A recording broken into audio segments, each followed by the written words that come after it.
Kapaps, tila ba ay daling magpasalamat sa Panginoon kung mga biyaya ay laging dumarating, kung lagi mayroong mga blessing na natatanggap.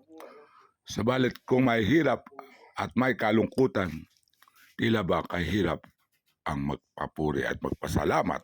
Tila ba kay hirap magbigay ng papuri kung mga kabiguan ay nadarama lagi?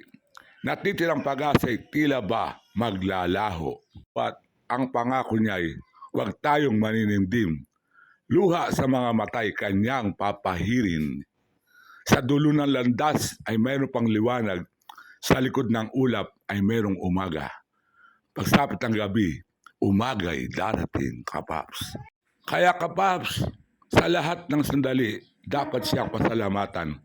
Buhay man ay may tagumpay o kabiguan, may hilahil man o mayroong problemang dinadala, sapagkat may bukas pa at tutulungan tayo ng Diyos na may lalang, ayon kay Rico J. Puno. Kaya Kapaps, patuloy tayong umasa. Paghihirap ng dibdib ay kanyang papawiin. Kaya lagi tayong magpuri sa Panginoon. Amen. Hallelujah. Kung may mga pagsubok na dumarating sa ating buhay, tayo ay magsaya sapagkat kung hindi tayo bibigyan ng pagsubok kung hindi natin kaya. Yan ay biyaya sapagkat kung ito'y ating mapagtagumpayan, siguradong uulan tayo ng biyaya. Babasbasan tayo ng ating Panginoon.